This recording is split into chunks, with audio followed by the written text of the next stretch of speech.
everyone, I'm the Peculiar Pisces and welcome to my channel. Today is Wednesday, June 24th, 2026, and this is Flosstube video number 90.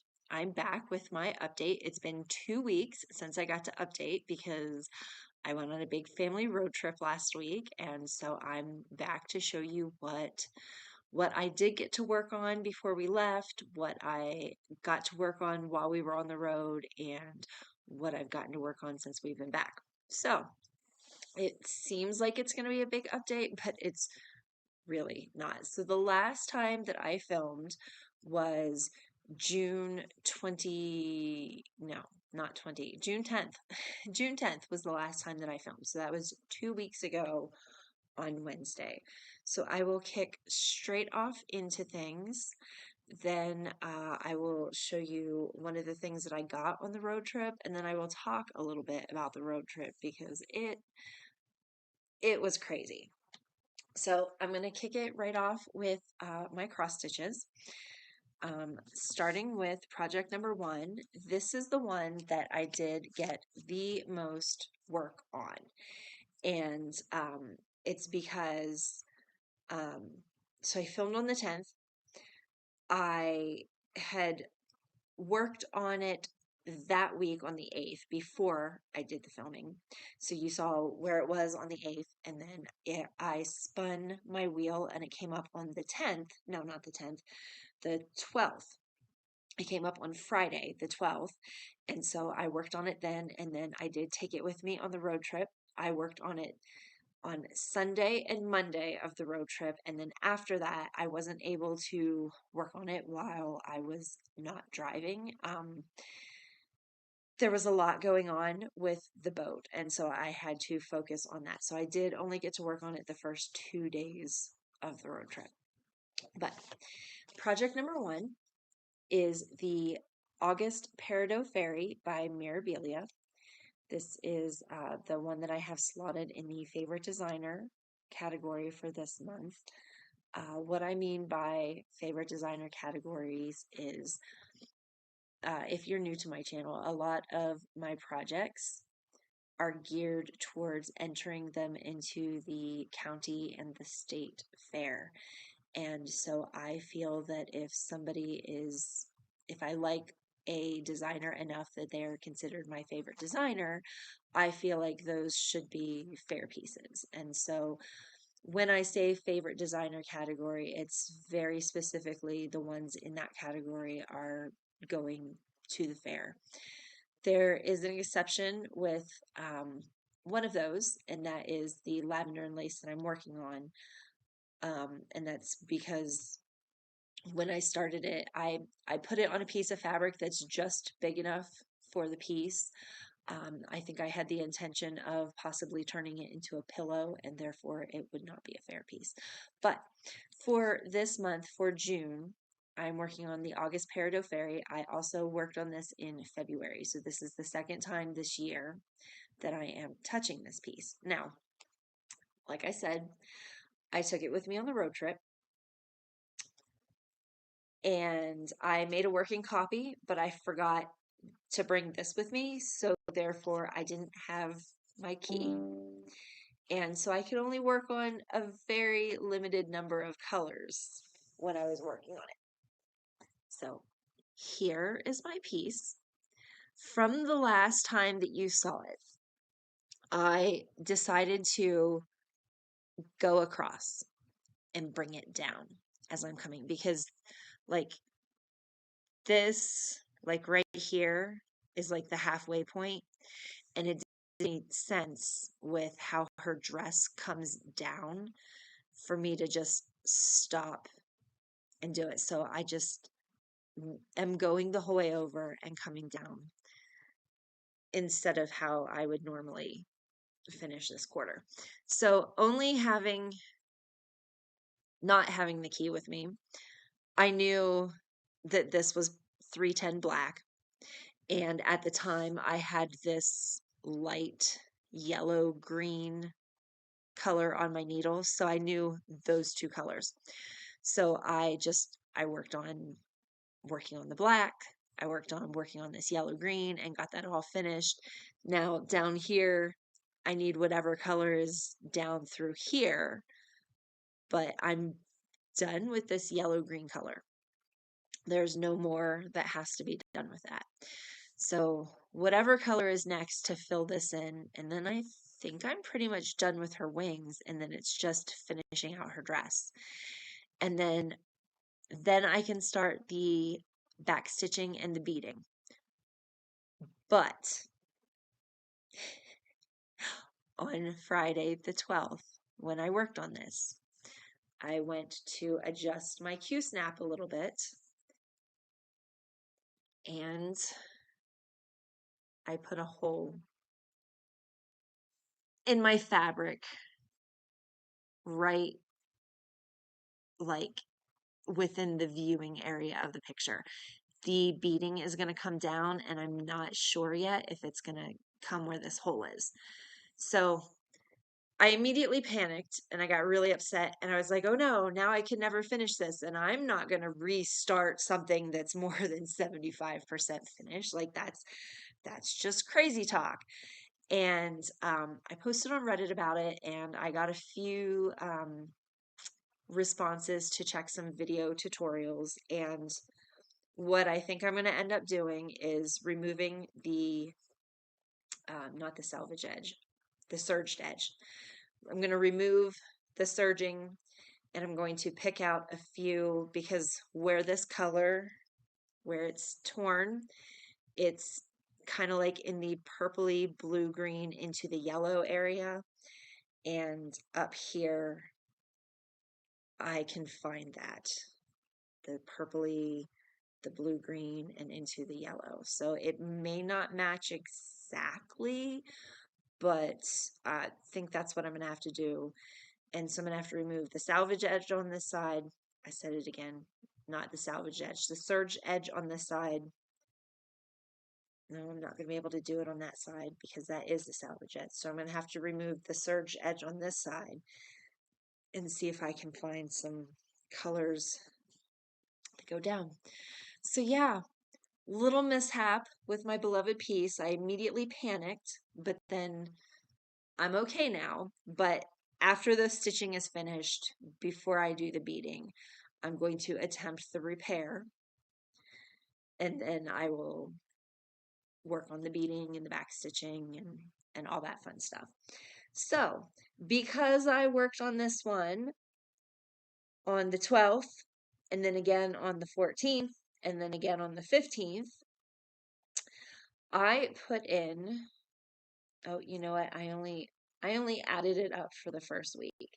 So for the week of 6/8 through 6/14, I got to work on this another 8 hours, 23 minutes, and 4 seconds.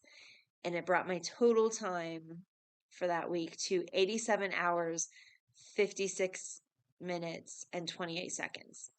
And then for the week of 6/15 through 6/21, I got to work on it another 2 hours and 54 minutes and 59 seconds. And so I have not added that in yet, but 87, 88, 89. So I'm at 89 hours. Both of them are 56 minutes and 54 minutes. So that's more than an hour. So 90, I'm going to guess like 92 hours into this. So yeah, that was some craziness that kind of led to a little bit of heartbreak, but then I'm okay now. All right, so then project 2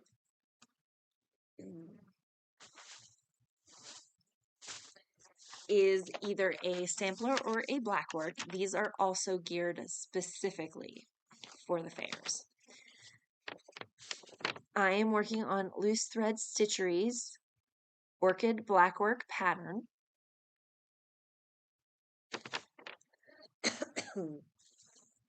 And okay, so I have a hanging thread that I've sort of parked, and I've got a white thread on my needle. But I am here. I finished out this section down here, and I'm just working on this last piece of the orchid, and that's it. Yeah, so here it shows me everything. So I finished out this part, and I'm just working on the orchid down here. I'm almost done. I'm so excited. I'm almost done. Then I get to start planning the next Blackwork piece. So yeah. So this one, I got to work on it on the 11th. And I got to put in 2 hours, 49 minutes, and 15 seconds. So it's brought my total time on this piece to 51 hours, 1 minute, and 21 seconds.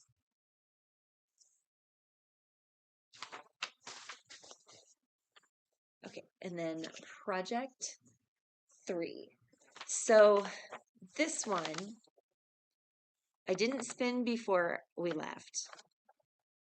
Then I didn't get to work on it during the trip, and then I spun it yesterday, and I only got to put it in 15 minutes. And of those 15 minutes, I only think I got to put in 15 stitches. So I will be working on this tomorrow to make up for the fact that I didn't get to put very much in it. But this is project 3, which is a wish list item.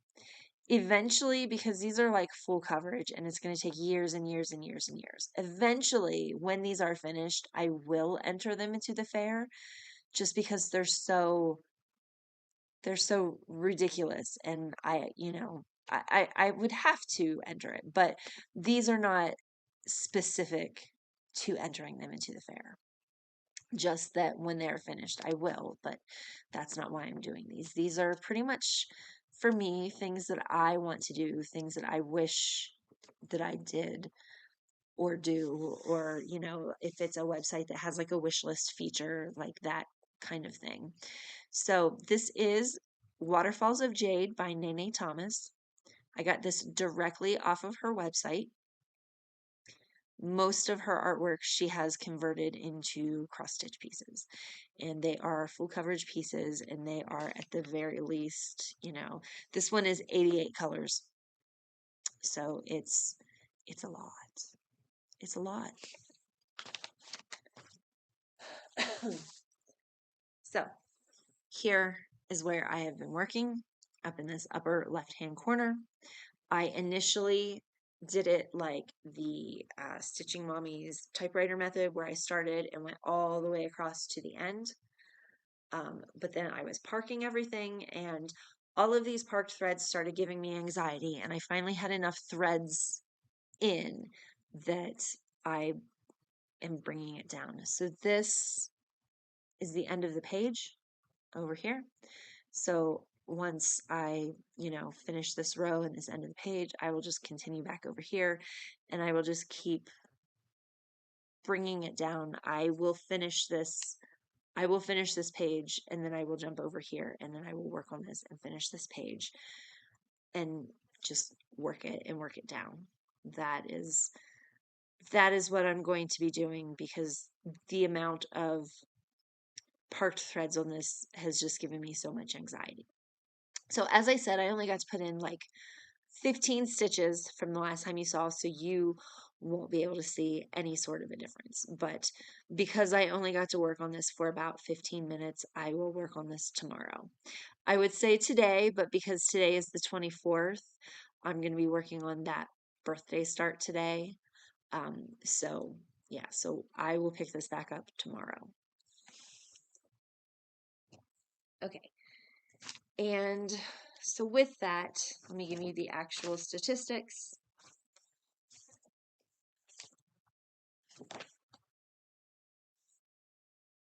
Hold on.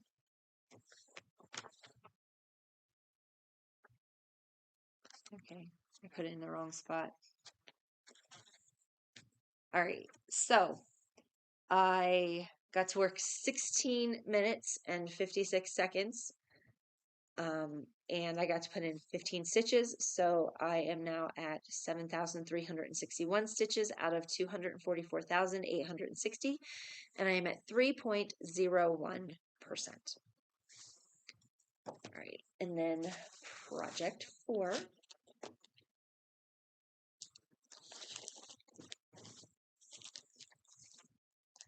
Project 4 is the Dimensions Indian Peacock.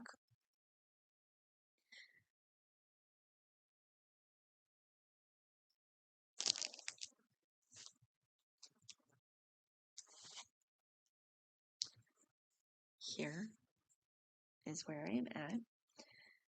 So I got to work on this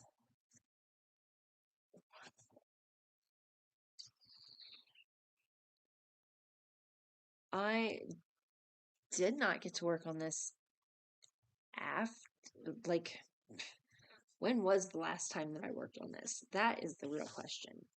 All right, so the last time I touched this was on June 2nd. And then, so I didn't get to work on it the week of 6/8 through 6/14, and I didn't get to work on it the week of 6/15 through 6/21. So I spun this on Monday, 6/22, and I got to put in 1 hour and 15 seconds. And so that has brought my total project time to 46 hours, 5 minutes, and 37 seconds.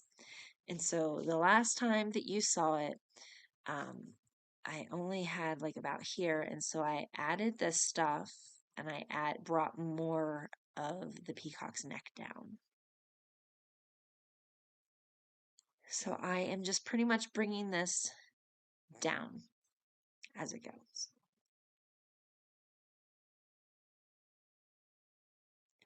So I'm about halfway done with this quarter.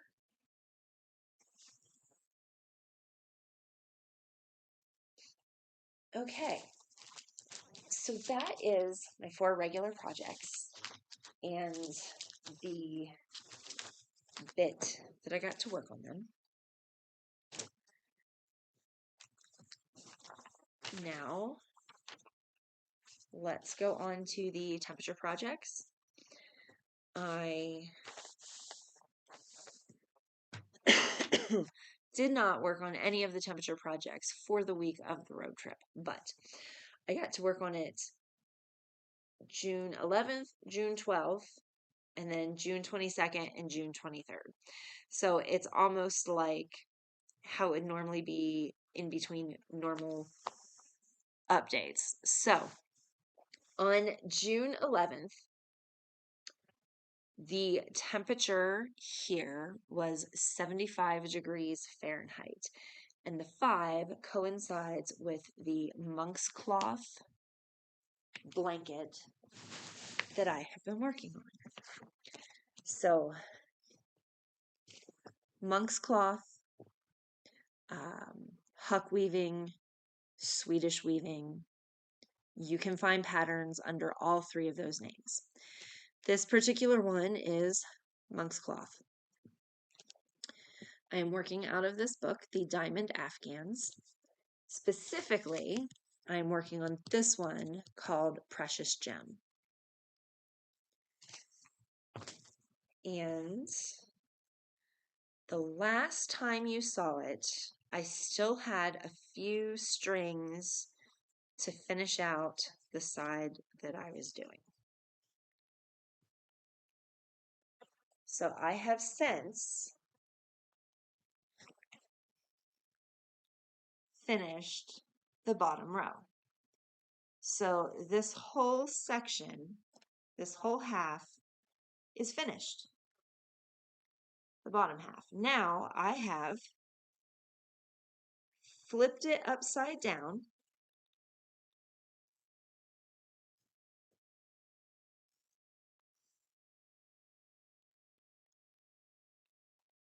And now I am focusing on this bottom half and filling it in. So you just sort of start and you're mirroring what's up there.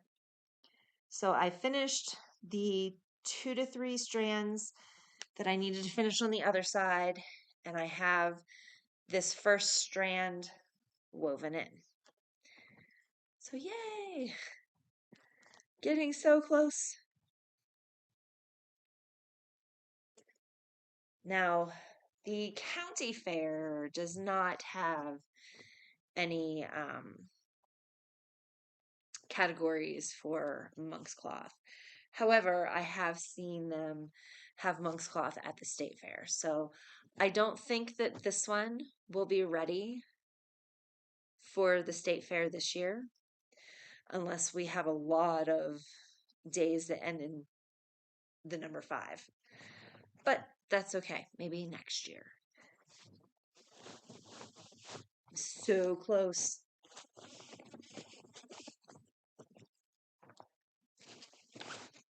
Okay, and then on the 12th, it was 86 degrees Fahrenheit here, and the 6 coincides with the butterfly printed cross stitch, which is this one. Okay, so here is what it's supposed to look like when it's finished. And here is where I am. So what I have been doing, because this is a lot of black background in here, I have been stitching a strand of black. Then I came over like here to where the butterfly started, and I picked the first symbol and I stitched out that thread, and then I came back here and I did a strand of black, and then I came over here and I went to the next symbol and I stitched it out, you know, and down, and I'm jumping back and forth between the black background and the prettiness of the foreground of the butterflies. So after I stitched everything in this section, which is the second set of blocks, and I stitched everything in this section, now I'm over here filling in this section. And then once I'm done with this section, I'll then jump back over here and just pick the next symbol that hasn't been picked and start stitching it down. And so that's just what I'm going to be doing. It's, you know, black background and then pretty foreground, and just jumping back and forth and doing a strand in each section. So here it is from the back, so you can see a little bit more without all the distractingness of the patterns.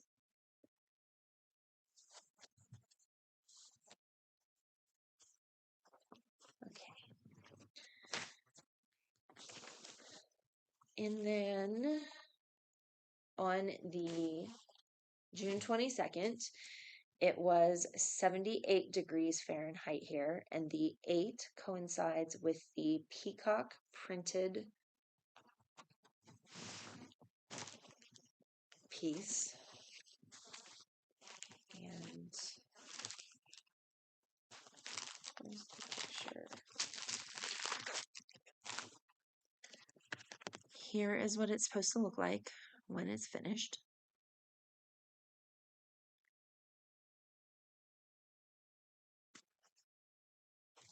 And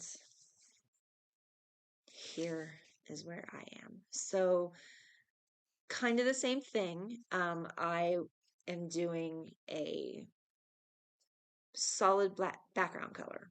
Then I would do a, you know, pretty foreground color and stitch it out and down. And then I jumped over here and did one of the other background colors. And so the same thing. So I'm alternating between the background colors because there's a lot of black and then there's a lot of this dark blue. And so I don't want to get overwhelmed with them. So, you know, I'll pick a pretty color and then I'll pick a background color and then I'll pick a pretty color and then a background color over here and then, you know, a pretty color. And then, so I'm just going slowly, taking it piece by piece. So here it is from the back. So you can see the parts that I've done.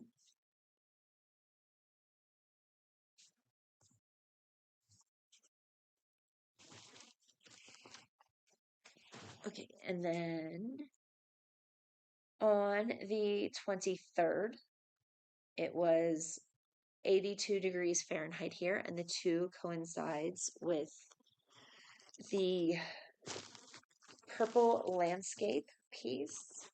Now this one, the last time I went to show it, I couldn't find the background picture.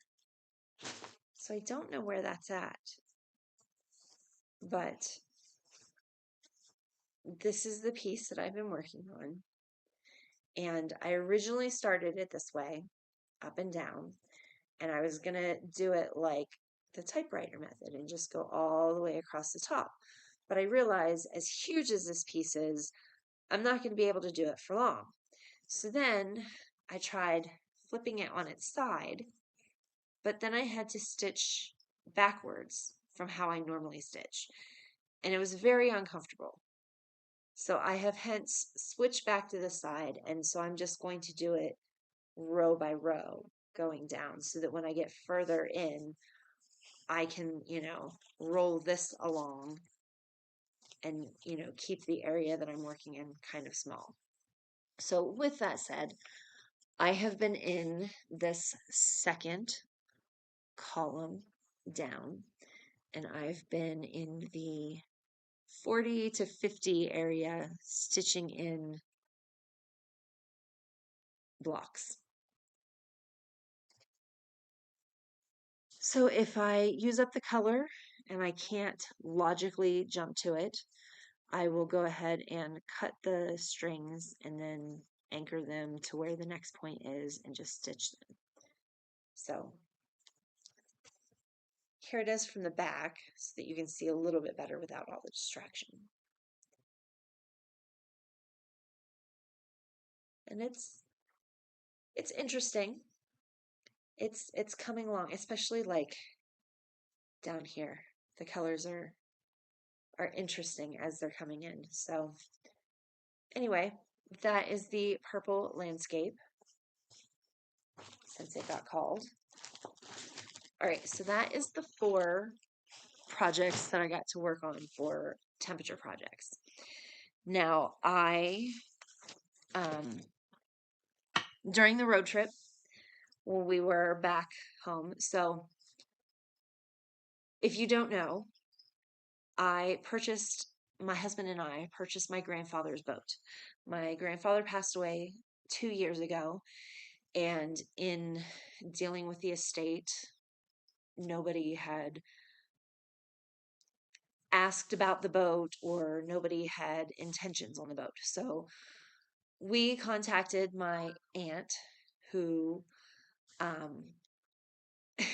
she's the executor of the estate. So we contacted my aunt, and then my aunt contacted my grandma, and they came up with a decision on how much they would, charge me and my husband for buying the boat. Obviously not what the boat is worth. We got it for a steal, especially because it is a classic boat. I mean, that boat is older than my mother, I think.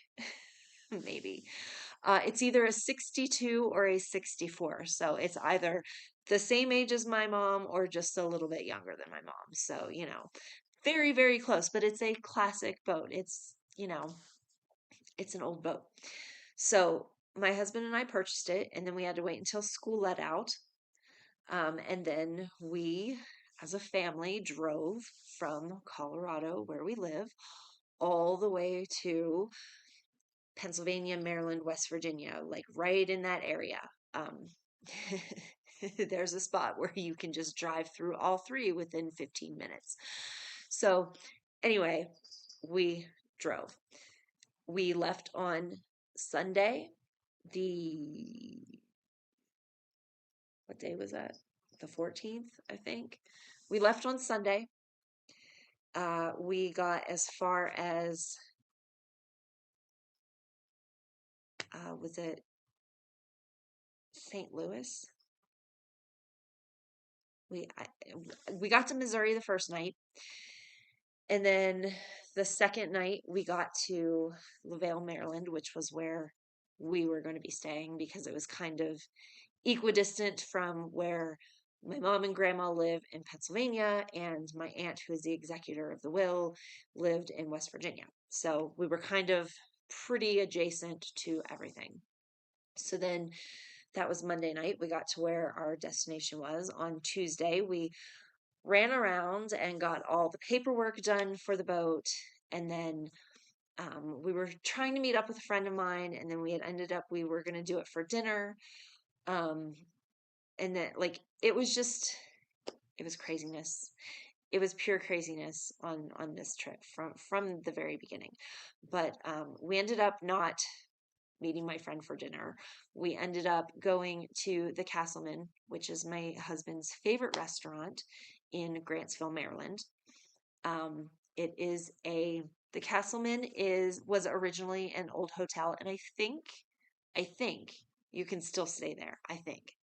I don't know. We did not attempt to stay there, and because we were traveling with our dog, and we were we had to be very choosy about where we could go, with our dog.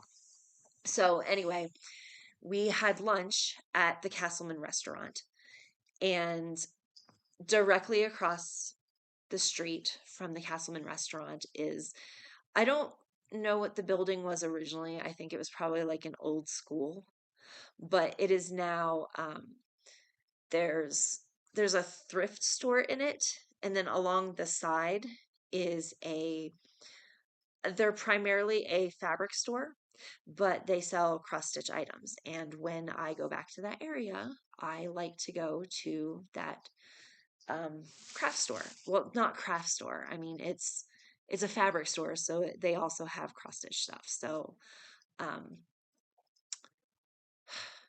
they have probably the biggest cross stitch selection of stores like that I've been to. Like, stores that are fabric stores don't have a lot of cross stitch, but they do have like a small amount. Like here locally in Colorado, the fabric store that I go to just has like like a small section of wall. But Four Seasons Stitchery in Grantsville, Maryland has, when I first came in the door, they've actually expanded it since the last time I was there, like 2 years ago. So when I first came in the door, the wall there was nothing but the Mill Hill bead kits, cross stitch bead kits.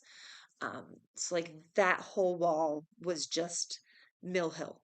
And then I went around that part of the wall, and that section is cross stitch. And it was just, the huge wall of like different like leaflets and, different things. And then that wall, it's not like a real wall, but like then there's like another section that had like kits, small kits, or like if it had beads, it would have the beads but not the threads, like, stuff like that. So in going, I had to get myself some stuff. So the first thing that I got is one of the Mill Hill bead kits. I got this little gnome. He was so cute. He is called the Evergreen Gnome. And then I got this little pamphlet of a wreath. It's really pretty, and it really reminded me of the lavender and lace that I'm working on. So I had to get this. I just had to. Now the only thing is the threads in it are specialty threads from Sampler and Shaker. So I'm going to have to try to track down these specialty threads if I want to do it like it looks like in the picture. So that was what I got during the trip when we went. So the other thing is, because today is the 24th, after I finish doing all of my errands and stuff like I normally do and get my video edited and out, I will be working on my birthday start. And I don't have a picture of it.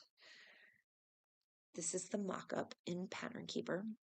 This is from Heaven and Earth Designs, and this was the Valentine's 2024 freebie, and it's called Venus, and I am doing this one by color completion. And so here is where I will be starting from it at. I'm like filling in just random little ninja stitches in here in the middle. I think once I get more over to this side, there will be more solid colors. But this is where I will be picking it up from today. I hope that I get like 1,000 stitches in it, but we will see. We will have to see. So that is it. That is my complete update of the things that I've been working on, the temperature stitching, what I'm going to be working on.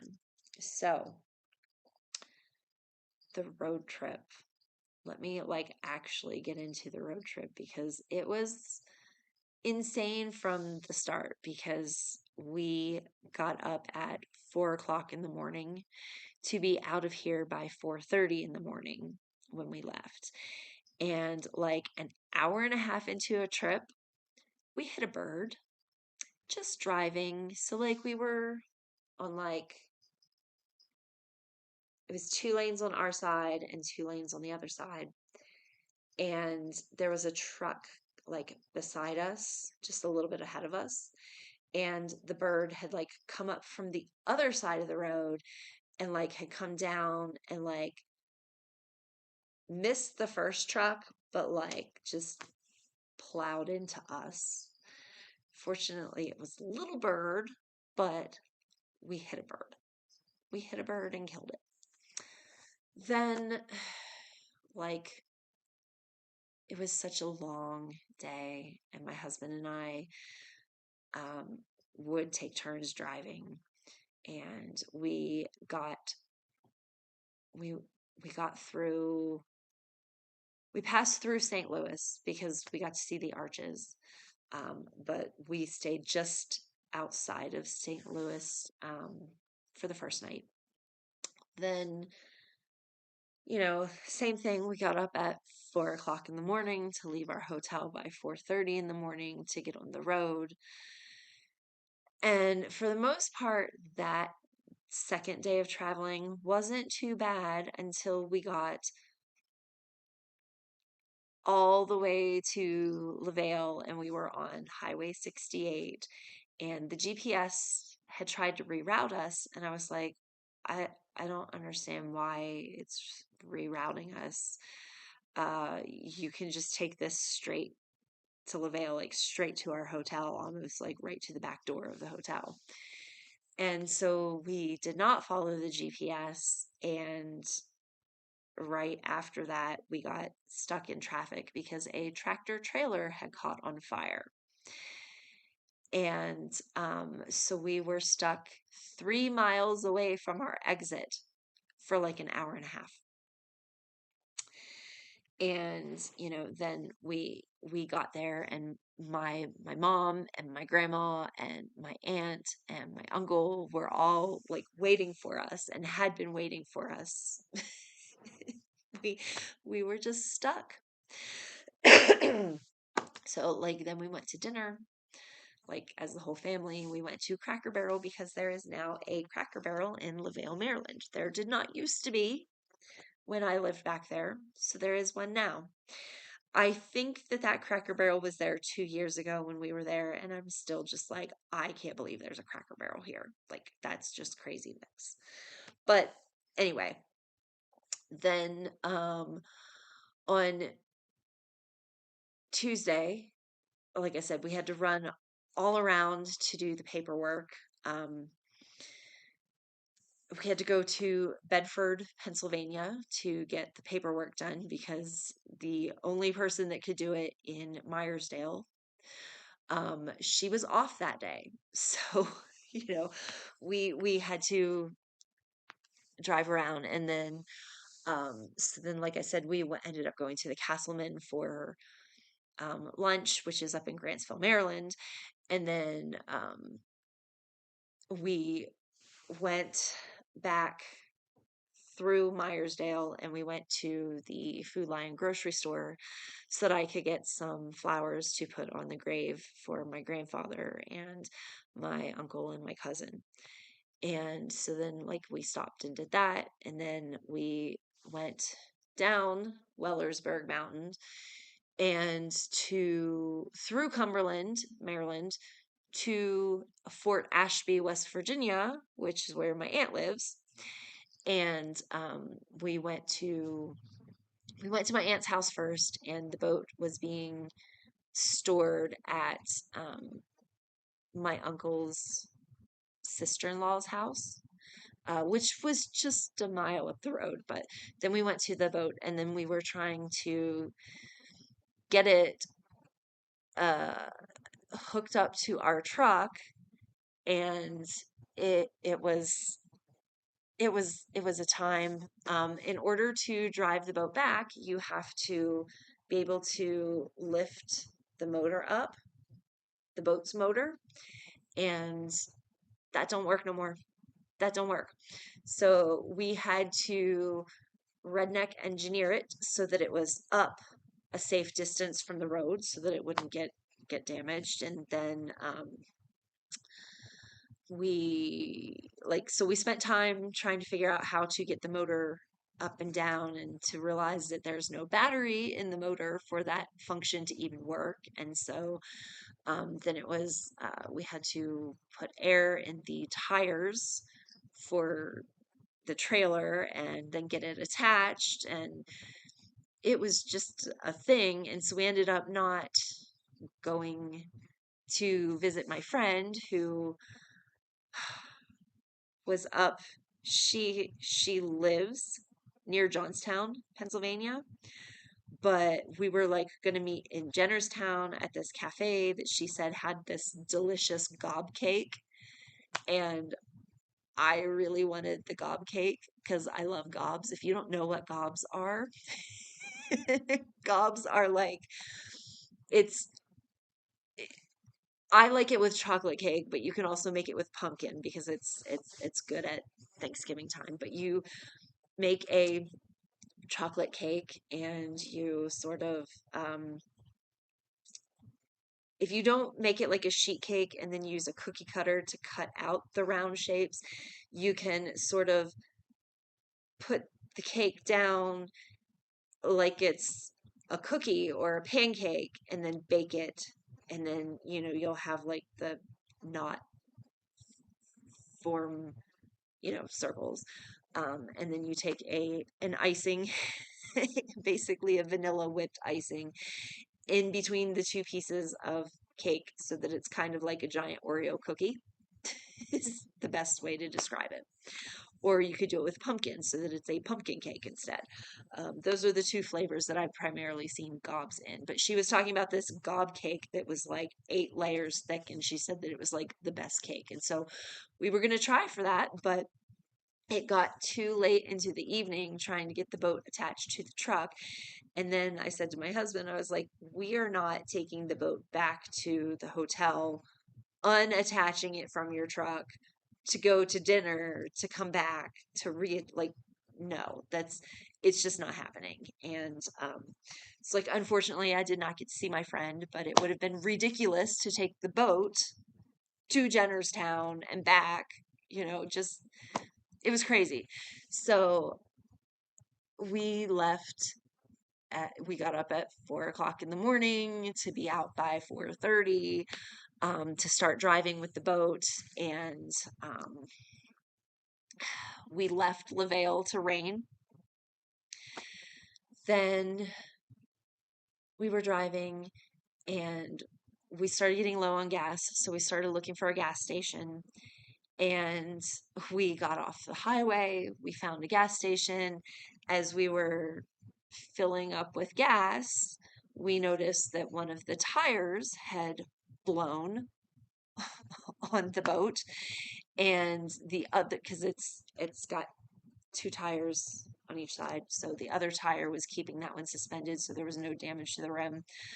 But it was like 6:30 in the morning. Nobody opens until 8 a.m. So we had to wait until a tire place was open, and then it took them about an hour to an hour and a half to change the tire and get us on the road. And it was just, it was crazy. And so that was Wednesday. And then so we were staying in Indiana near Bloomington, and we all laid down to go to sleep. And at 10 o'clock at night, tornado sirens went off. I've never, ever in my life lived in an area where tornado sirens go off. Now, when I was in high school, a couple of tornadoes did blow through Myersdale and Salisbury and Pocahontas and like the surrounding areas, but that was like, that never happens. It was like a one-off thing. I think everybody blamed it on being like an El Nino year or something, with the weather patterns being different, and like, like it was a whole thing. So, you know, I know the destructive power of tornadoes, but I've never lived in a tornado prone area to realize we're driving straight through Tornado Alley in the summertime, you know, like, was not even a thought in my brain until that happened. And so, like, everybody was asleep except for me, because I have insomnia and I don't sleep very well at hotels. And so, like, I was laying there counting backwards, trying to fall asleep, and the siren starts going off. And I'm like, what? What? I'm like, okay, it's either a tornado siren or an air raid siren. I don't think we're like likely to be attacked, so it's not an air raid siren. It's got to be a tornado siren. And I'm like, what do I do? Like, and then my youngest woke up and is like, what's that noise? And then my oldest wakes up and is like, that's really loud. What is that noise? And then finally my husband wakes up. And so, like, my husband and I are like, that's a tornado siren. Like, what do we do? How do we handle this? And then my oldest goes, oh my God, is that a tornado siren right now? Yes, yes, it is. So we start Googling because, like I said, we've never lived in an area where this is a thing. And so the hotel that we were staying at was like not a hotel, it was like a village of a bunch of like little houses and duplexes and things. And so we were staying in one of the duplex ones, so there was a downstairs.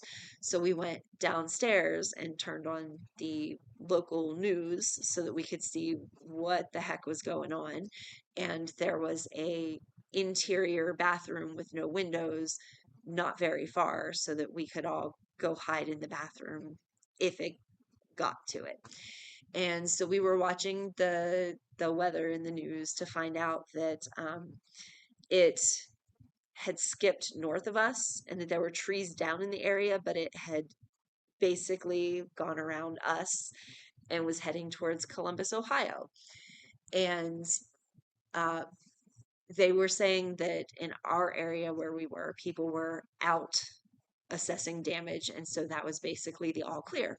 So we go back upstairs and we get back in bed, and at like 11:15, 11:30, then the siren went off again.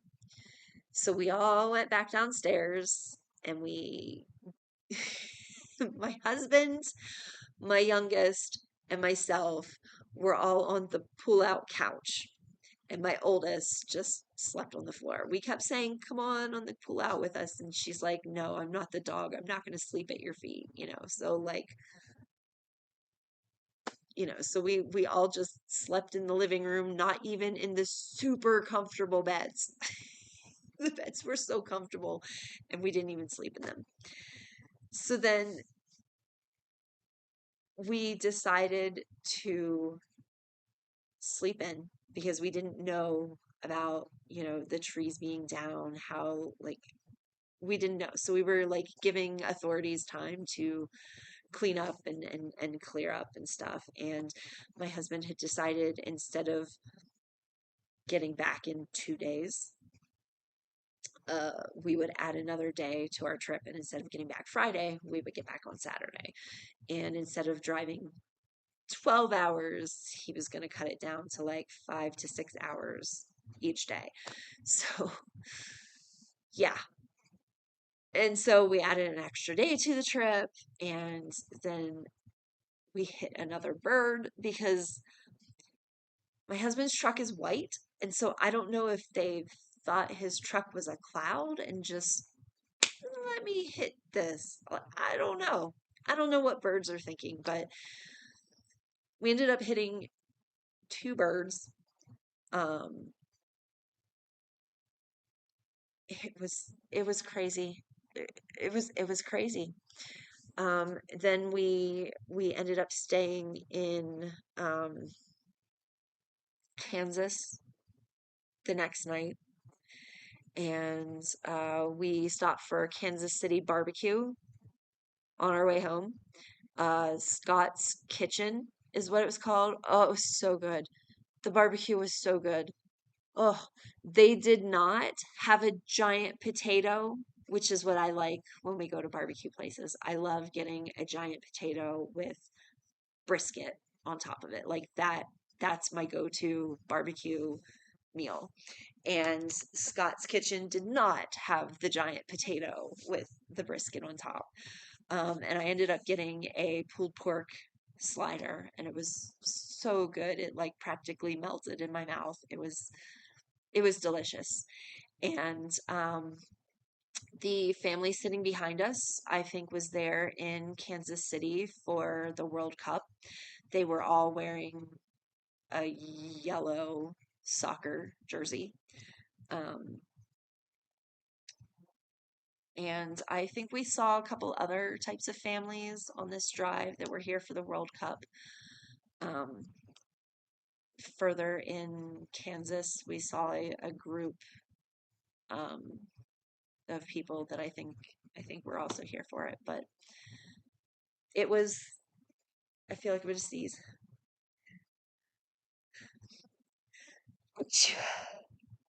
Sorry. Okay. It was a road trip. It was and the last day we were driving, and we were in Colorado already. Uh, we we were driving, and it told us to get on, I don't know, 94 or something, like Colorado 94. And we had been on this road for a while, and we saw a gas station coming up. And my husband's like, "Well, I have half tank." And I was like, "Yeah, but it's been like a really, really long time since we've seen a gas station. Let's gas up just in case it's a really long time." And so like we stopped to gas up, and it was a fueling station only, so there were no bathrooms. And the guy's like, "Well, there's a convenience store about a quarter of a mile up the road. They've got restrooms." Well, we never found said convenience store. There was something an eighth of the mile up the road, but there was no name. Didn't quite look like a convenience store. Didn't even look like it was open. So we drove past it, and like we were driving, and then we get on, like I said, 94. I think it was Colorado 94. And there was nothing for 70 miles. Like absolutely nothing. Like no rest stations, no gas stations, no nothing.